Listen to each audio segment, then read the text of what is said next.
Well, beloved, today we have a rather bizarre reading from the gospel that can go many, many different ways. The first thing that I want to do is I want to say there are two things in this gospel that we get hung up on as moderns that we just need to set aside in order to enter into what the message is that would have been it for its original hearers. The first is the question of demonic possession. We don't talk about this all that much, except in the context of horror movies for the most part these days. So I'm not going to do a whole sermon on demonic possession, what it happens, how it happens, that kind of stuff. We just need to set aside right now and say that people of the time would have accepted this uncritically. So just set it aside. It's in some ways it's the least germane part of this entire discussion because it would have been universally accepted at the time. Number two, the poor piggies. That's the part that, like, we see that and we're like, oh my gosh, the poor pigs. But we have to remember that comes from us being largely urbanized people who look at animals as pets as opposed to livestock. I mean, the original hearers of this, number one, if they were largely Jewish, so they would have seen these as unclean animals already that shouldn't have been raised for meat in the first place. And number two, if you were thinking about anything, you were thinking about the poor farmers, because Jesus just destroyed the entire pork industry in this entire area of Galilee. But let's set that aside too, okay? The poor, because that would not have been where original hearers would have listened to it. This is set in the Gerasene Demoniac is set in this section of Galilee. So you've got Jerusalem down here, and then you've got the Lake of or the Sea of Galilee up here, and Jesus spends most of his time, I'm making sure I've got it on the right, on the west side, over here where Capernaum and all that stuff is. But at this point, they get in the boat and they go over to the east side in this different area, which is completely Gentile territory. So this is not Jewish territory. This is something new. The second he steps out of the boat, this demoniac runs up to him, this person who has been possessed by demons for Lord knows how long. And they get into a dialogue. Now, it's the other thing about this account is that, like, there's so many flashbacks in it. It's hard to get the sequence of what's going on. This person has been possessed by these demons, controlled by these demons so long, would act out in all sorts of ways that might have. We're not told whether it's violent or not, but obviously he's been shackled and chained. He's lived among the tombs, which was an unclean place. It's a place you don't go. We don't have quite the aversion to graveyards in the same way that they did at the time. By entering into a graveyard, you became ritually unclean. So he's basically living out society. He's living kind of a hellish existence, literally, because his family has disowned him. We can assume because he's restored to his family. He's living naked. It's kind of the worst of the worst you can imagine. And so he runs up to Jesus. And something I noticed when I was reading this text yesterday is that it says that the man speaks to him after Jesus tries to drive the demon out. So the first thing Jesus does is he tries, I would suspect, would be like the normal way of driving a demon out for Jesus. I don't know what that was. But he would try what he used on normal situations like this.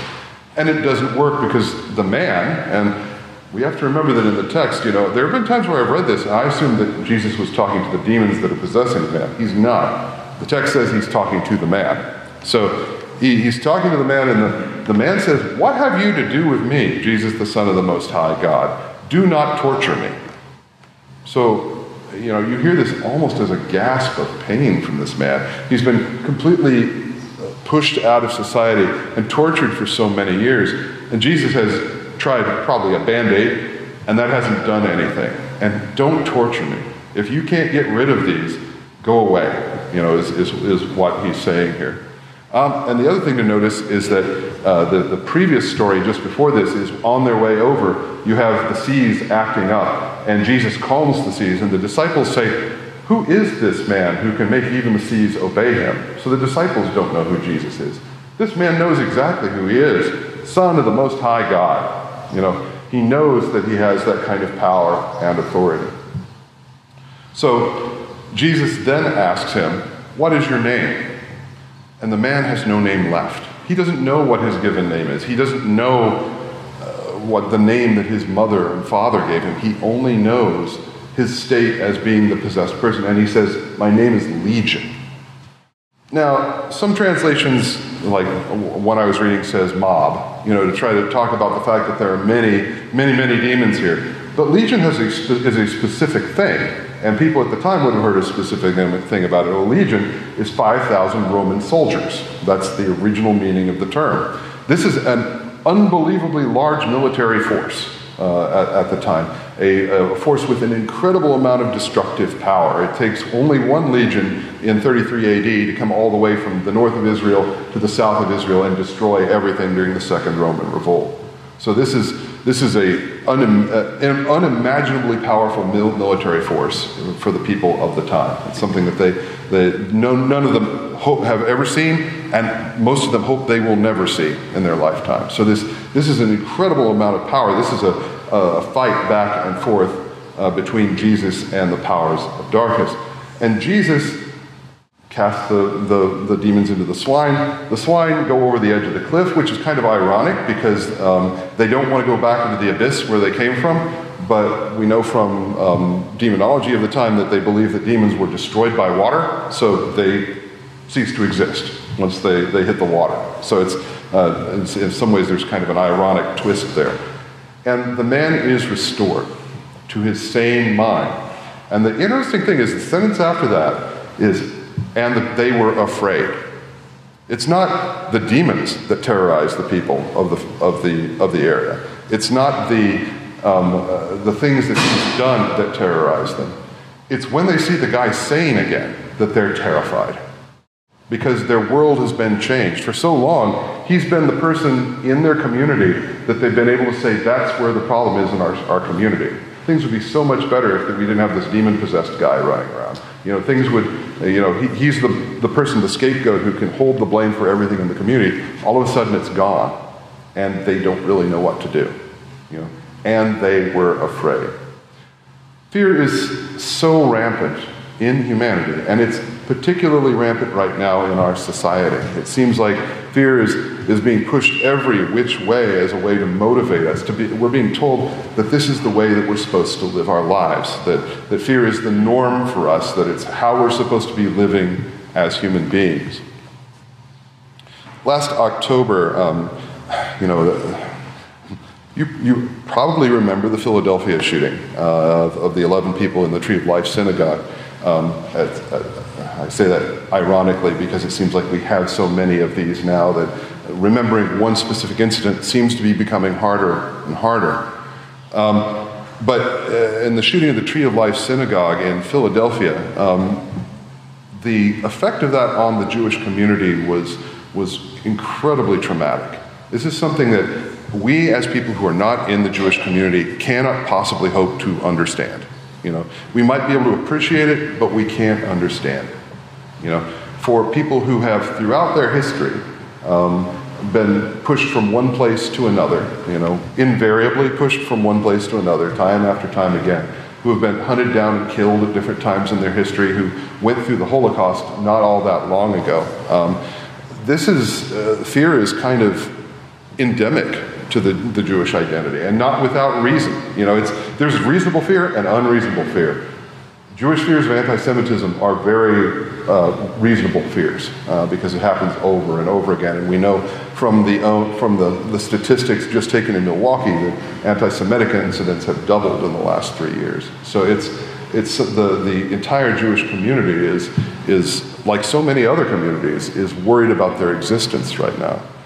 And in October, when this happened, the Jewish community decided to come together to discuss this, or not discuss this, to have a service for healing and hope. And I still am the vice chair of the Interfaith Council of Greater Milwaukee, and our chair is Alana Khan, who is the chair of the Jewish Federation. So she couldn't speak at it as a person who was already involved. So I was asked to speak. And I told people, I was told I have 3 minutes. 3 minutes to address that. I said, can I have 10? No, you can have 3. Okay. So I spent 3 minutes, and I tell people that I have never sweat over a 3-minute sermon so much in my life, because I knew the difficulty of the situation, the fact that even though I was a Christian minister, I needed to be speaking to Jewish people inside their context, which I had some experience with, but not enough. And on the night that it happened, the place was packed. We had over 5,000 people, which I'd say 80% were Jewish. I mean, most of the Jewish community of Milwaukee was gathered in one place at one point. I was the only non-Jewish person speaking that night. And I did a good job. My speech was good. But what was really impressive was the fact that all of our other members of the Interfaith Council showed up with us. So when I stood up to make the address, there were 60 other faith leaders standing behind me of every stripe you can imagine. Most notably, all of the imams from the Milwaukee Islamic Society were there standing behind me. And that kind of, for Jews, seeing both Muslims and Christians who have been not always in great relationship with the Jewish community, standing there in solidarity against this was really meaningful. And so for me, that was a meaningful story. It's one I still tell occasionally, but it's not something that kind of defines, it didn't change. I in some ways say this was one of the most poignant moments of my life, but it didn't really change the essence of who I was. It had a huge effect on me. But I got an email yesterday from Alana, who's the head of the Jewish Federation, who sent this to me, and I wanted to share this with you. She said, "I quoted you again at my annual meeting last week. I talked about how it felt to have us join you on the bima, that's in the sanctuary area, telling the Jewish community who was feeling sad, scared, and vulnerable that we were not alone. I talked about weeping and then looking around the sanctuary to see if others were feeling what I was feeling, and they were. As we looked anti-Semitism directly into the face, our friends and neighbors showed up. The vision of you in a collar on the bima surrounded by so many faith leaders was cathartic and transformative. It's definitely one of the highlights of my career. It has changed how I see community, how I understand our country and this time. You helped show us that America really is exceptional. This is not 1939, and we can choose something other than contracting within ourselves."